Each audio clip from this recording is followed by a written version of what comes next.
ಕುಮಟಾ ತಾಲೂಕಿನ ಮೊಟ್ಟಮೊದಲ ಜಾತ್ರೆ ಎಂದೇ ಪ್ರಸಿದ್ಧವಾದ ದಾರೇಶ್ವರದ ಶ್ರೀ ದಾರಾನಾಥ ದೇವರ ಮಹಾರಥೋತ್ಸವ ಸಹಸ್ರಾರು ಭಕ್ತರ ಜಯಘೋಷಗಳ ನಡುವೆ ಸಂಪನ್ನಗೊಂಡಿತು.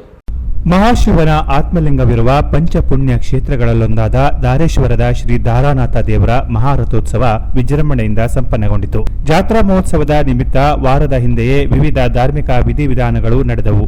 ಶನಿವಾರ ಮಹಾರಥೋತ್ಸವದ ನಿಮಿತ್ತವಾಗಿ ದೇವಸ್ಥಾನದಲ್ಲಿ ಬೆಳಿಗ್ಗೆಯಿಂದ ಭಕ್ತರು ಶ್ರೀದೇವರಿಗೆ ಹಣ್ಣುಕಾಯಿ ಪೂಜಾ ಸೇವೆ ಸೇರಿದಂತೆ ವಿವಿಧ ಹರಕೆ ಪೂಜೆಯನ್ನ ಸಮರ್ಪಿಸಿದರು.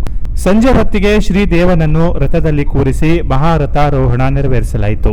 ಸಾವಿರಾರು ಭಕ್ತರು ಮಹಾರಥೋತ್ಸವದಲ್ಲಿ ಪಾಲ್ಗೊಂಡು ಶ್ರೀ ದಾರಾನಾಥ ದೇವ ವಿರಾಜಮಾನನಾದ ರಥಕ್ಕೆ ಬಾಳೆಹಣ್ಣು ಎಸೆಯುವ ಮೂಲಕ ಇಷ್ಟಾರ್ಥ ಸಿದ್ಧಿಸುವಂತೆ ಪ್ರಾರ್ಥಿಸಿದರು. ದೇವಸ್ಥಾನದ ಮುಂಭಾಗದ ರಸ್ತೆ ಸೇರಿದಂತೆ ಹೆದ್ದಾರಿಯ ಇಕ್ಕೆಲೆಗಳಲ್ಲೂ ಜಾತ್ರೆ ಪೇಟೆ ಬಿದ್ದಿದ್ದು ಗ್ರಾಹಕರು ಬಲು ಉತ್ಸಾಹದಿಂದ ಖರೀದಿ ನಡೆಸುತ್ತಿರುವ ದೃಶ್ಯ ಕಂಡುಬಂತು. ಸಿಹಿ ಮಿಠಾಯಿ ಸೇರಿದಂತೆ ವಿವಿಧ ಆಹಾರ ಪದಾರ್ಥಗಳ ಮಳಿಗೆಗಳು ಗ್ರಾಹಕರನ್ನ ಕೈಬೀಸಿ ಕರೆದವು. ಜಾತ್ರೆಯಲ್ಲಿ ಶ್ರದ್ಧಾ ಭಕ್ತಿಯ ಜೊತೆಗೆ ಸಖತ್ ಎಂಜಾಯ್ ಮಾಡಿದ ಜನರು ದಾರೇಶ್ವರ ಜಾತ್ರೆಯನ್ನ ಅದ್ದೂರಿಯಾಗಿ ಆಚರಿಸಿದರು.